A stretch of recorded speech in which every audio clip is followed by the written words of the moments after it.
കർത്താവിൻ്റെ മഹത്വമുള്ള നാമം വാഴ്ത്തപ്പെടുമാറാകട്ടെ. അനുഗ്രഹിക്കപ്പെട്ട ഈ നല്ല പ്രഭാതത്തിനായിട്ട് കർത്താവിന് സ്തോത്രം ചെയ്യുന്നു. ഈ പ്രഭാത സന്ദേശം കേൾക്കുന്ന എല്ലാ പ്രിയപ്പെട്ടവർക്കും വീണ്ടും വരുന്നവനായ ക്രിസ്തയേശുവിൻ്റെ നാമത്തിൽ എൻ്റെ പ്രഭാത വന്ദനങ്ങളെ ഈ നിമിഷം അർപ്പിക്കുകയാണ്. പ്രാർത്ഥനയോട് ദൈവാശ്രയത്തോടും കൂടി ഈ സന്ദേശത്തിലേക്ക് നിങ്ങളുടെ ശ്രദ്ധയെത്തിയിരിക്കുന്നു. യോഹന്നാൻ എഴുതിയ സുവിശേഷം 4-ാം അധ്യായം അതിൻ്റെ 34-ാമത്തെ വാക്യം. യേശു അവരോട് പറഞ്ഞത്, എന്നെ അയച്ചവൻ്റെ ഇഷ്ടം ചെയ്ത് അവൻ്റെ പ്രവൃത്തി തികയ്ക്കുന്നത് തന്നെ എൻ്റെ ആഹാരം. ഈ വാക്യങ്ങൾ കണ്ട് ദൈവത്തിന് സ്തോത്രം ചെയ്യുകയാണ്. യേശു കർത്താവിൻ്റെ ഏറ്റവും പ്രധാനപ്പെട്ട ഒരു ചിന്തയാണ് ഇന്ന് ഈ വാക്കുകളിലൂടെ നമുക്ക് മനസ്സിലാക്കുവാൻ തക്കവണ്ണം കഴിയുന്നത്.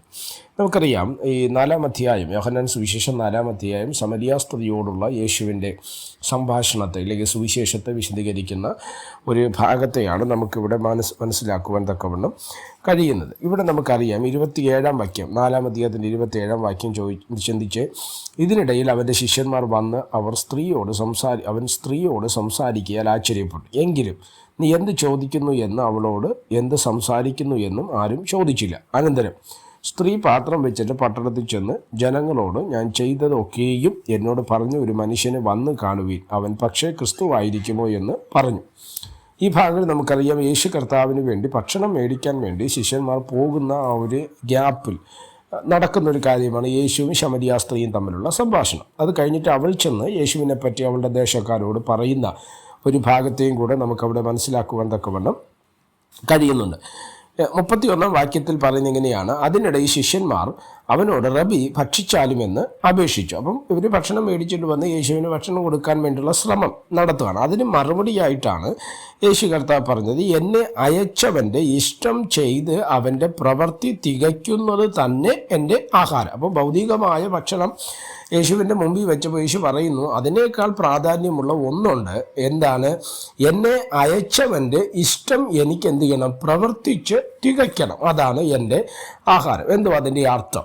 ഇവിടെ നമ്മൾ ശ്രദ്ധിക്കുക, ഭൗതികമായി നമുക്ക് ലഭ്യമാകുന്നതിനല്ല, അല്ലേ, നമുക്ക് അനുവദിക്കപ്പെട്ട പല നന്മകളും നമ്മൾ സന്തോഷത്തോടെ അനുഭവിക്കേണ്ടതാണ്. ദൈവം നമുക്ക് നമ്മുടെ ജീവിതത്തിനകത്ത് ദൈവവചന പ്രകാരമുള്ള പലതും ദൈവം നമുക്ക് സന്തോഷത്തിനായിട്ട് നമ്മുടെ മാനസിക, ശാരീരിക, ആത്മീക മേഖലകളുടെ ക്രമീകരണത്തിന് വേണ്ടി ആ ദൈവത്താൽ അനുവദിക്കപ്പെട്ട, അല്ലെങ്കിൽ വചനം കൃത്യമായി പരാമർശിച്ച പല മേഖലകളുണ്ട്. അത് നമ്മൾ അനുഭവിക്കാൻ വേണ്ടിയാണ് ദൈവം അത് നമുക്ക് എന്ത് ചെയ്യുന്നത്?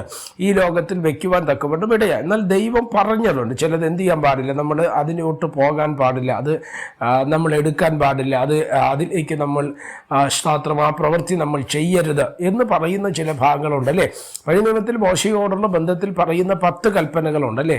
ദൈവത്തെ സ്തോത്രം അല്ലാതെ വേറൊന്നിനെ നമ്മൾ എന്ത് ചെയ്യരുത്? ഉണ്ടാക്കിയത് നമസ്കരിക്കുകയോ ചെയ്യരുത്, മോഹിക്കരുത്, വിചാരം ചെയ്യരുത്, കള്ളസാക്ഷ്യം പറയരുത്, ഇങ്ങനെയൊക്കെ അരുത് എന്ന് പറഞ്ഞതുണ്ട്. അതങ്ങനെ തന്നെ നമ്മൾ അനുഷ്ഠിക്കണം, വേറെ ഓപ്ഷൻ അതിനകത്തില്ല. അപ്പം ഇവിടെ ദൈവം പറയുന്നു, അല്ലെങ്കിൽ യേശു കർത്താവ് പറയുന്നു, എൻ്റെ ആഗ്രഹം, എൻ്റെ ആഹാരം എന്ന് പറയുന്നത് ദൈവം എന്നെ അയച്ച ഒരു ദൗത്യമുണ്ട്. എന്നെ ശ്രദ്ധിക്കുന്ന ദൈവമൊക്കെ എന്താണ്? അത് നമ്മളോട് പറയുന്ന ഒരു സന്ദേശമാണ് കേട്ടോ. നമ്മളെല്ലാവരും ഉലകത്തിൽ ഇവിടെ ആയിരിക്കുന്നതിൻ്റെ പിറകിൽ ഒരു ദൈവ പദ്ധതി ഉണ്ടെന്നുള്ള കാര്യം നമ്മൾ തിരിച്ചറിയണം. പ്രൈസല്ലോ. ആ പദ്ധതി നമ്മൾ ഏത് നിലവാരത്തിൽ മനസ്സിലാക്കുമോ അവിടെയാണ് ദൈവത്തിൻ്റെ മഹത്വം ഇറങ്ങി വരുന്നത് എന്ന് നമ്മൾ നിശ്ചയമായിട്ട് മനസ്സിലാക്കേണ്ടത് ആവശ്യമാണ്. ഇവിടെ എന്താ പറഞ്ഞത്? യേശു പറഞ്ഞു, എൻ്റെ ദൗത്യം അല്ലെങ്കിൽ എൻ്റെ ആഹാരം എന്ന് പറയുന്നത് പിതാവാം ദൈവം എന്നെ അയച്ചൊരു സ്തോത്ര ദൗത്യമുണ്ട്. ആ ദൗത്യം നിർവഹിക്കുന്നതാണ്, അല്ലെങ്കിൽ ആ പ്രവൃത്തി ചെയ്ത് തികയ്ക്കുന്നതാണ് എൻ്റെ ആഹാരം. അങ്ങനെയെങ്കിൽ എന്നെ ശ്രദ്ധിക്കുന്ന ഈ സന്ദേശം കേൾക്കുന്ന എല്ലാ പ്രിയപ്പെട്ടവരോടായിട്ട് പറയാം, ഞാനിവിടെ, ഇല്ലെങ്കിൽ നിങ്ങളിവിടെ, നാം ഇവിടെ ആയിരിക്കുന്നതിൻ്റെ ഒരു ലക്ഷ്യം ദൈവത്തിനുണ്ട്. അത് നമ്മൾ തിരിച്ചറിഞ്ഞ് ആ പ്രവൃത്തി ചെയ്ത് തികയ്ക്കുകയാണ് പ്രാധാന്യം. അങ്ങനെ ചെയ്യുമ്പോഴാണ് നമ്മെക്കുറിച്ചുള്ള ദൈവത്തിൻ്റെ പദ്ധതി പൂർണ്ണമാകുന്നത്. അപ്പം നമ്മളെ ദൈവം ഏൽപ്പിച്ച, ഇല്ലെങ്കിൽ ദൈവ പദ്ധതിയാൽ നമ്മുടെ മേൽ വെളിപ്പെട്ടു വന്നിരിക്കുന്ന ഈ സകല മേഖലകളെയും അനുവർത്തിച്ച് മുന്നോട്ട് പോകുവാനാണ് ദൈവം നമ്മൾ വിളിച്ചത്. അത് ചെയ്യുവാൻ നമ്മൾ ബാധ്യസ്ഥരാണ്. അത് ചെയ്ത് ക്രിസ്തീയ ജീവിതം മുന്നോട്ട് കൊണ്ടുപോകുവാൻ കർത്താവിൻ്റെ ആത്മാവ് നമുക്ക് കൃപ നൽകട്ടെ. പ്രാർത്ഥിക്കാം. പരിശുദ്ധനായ ദൈവമേ, സ്വർഗീയ നല്ല പിതാവേ, ഈ സന്ദേശത്തിനായിട്ട് സ്തോത്രം ചെയ്യുന്ന, ഈ സന്ദേശം കേൾക്കുന്ന എല്ലാ പ്രിയപ്പെട്ടവരെ തൃക്കരങ്ങൾ തരികയാണ്. അവിടുന്ന് ചെറുകടി മറയ്ക്കുകയും സഹായിക്കുകയും അനുഗ്രഹിക്കുകയും ചെയ്താട്ട് കർത്താവിൻ്റെ കൃപയും കരുണയും കണ്ട് കർത്താവിൽ സന്തോഷിപ്പാൻ സ്വർഗം ഇടവരുത്തണം. കൂടെ ഇരുന്നാട്ട് ബലപ്പെടുത്തിയാണ്. എല്ലാ മഹത്വം കർത്താവിന് യേശു ക്രിസ്തുവിൻ നാമത്തിൽ തന്നെ.